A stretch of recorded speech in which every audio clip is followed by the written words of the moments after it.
fotografski zbirki je več kot 100 enot. Večinoma so to fotoaparati za analogno fotografijo, ki smo jih v Tehniškem muzeju Slovenije zbrali od leta 1951 do danes. Ostalo je fotografska oprema za fotografiranje in razvijanje slik na steklo ali film ter naprave za gledanje in projiciranje slike, stereoskop in prikazovalniki slik ter diaprojektorji. V zbirki so tudi videokamere za snemanje in projektorji za predvajanje filma.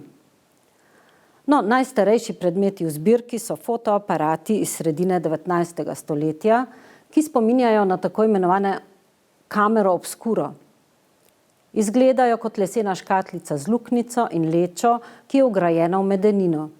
Nekaj mlajši so zložljivi fotoaparati na meh in plošče različnih znamk in proizvajalcev, Kodak, Agfa, Rolleiflex. So velikega, srednjega in malega formata. Naslednji korak v razvoju fotografske tehnike predstavljajo moderni zrcalno-refleksni fotoaparati z izmenljivimi objektivi ter kompaktni analogni fotoaparati. To zbirko pa zaokrožijo digitalni fotoaparati. No in med najmlajšimi v zbirki je kompaktni digitalni fotoaparat Agfa CL30 iz leta 2000, izdelan na Japonskem. Gre za prvi digitalni fotoaparat, ki so ga uporabljali kustosi Tehniškega muzeja Slovenije za fotografiranje tehniške kulturne dediščine na terenu in je pomemben z vidika zgodovine muzeja, saj priča o začetkih digitalizacije muzejskega dela.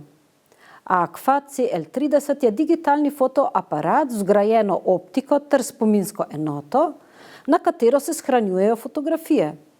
V originalni embalaži je še CD z gonilniki in aplikacijo za urejanje posnetkov ter USB kabel za prenos slik na računalnik. Fotografije, posnete s tem fotoaparatom, so v primerjavi z današnjimi digitalnimi fotoaparati še seveda zelo slabe. Nizkih ločljivosti do 1 megapikslov, kar ustreza ločljivosti 1152 x 864 piksel.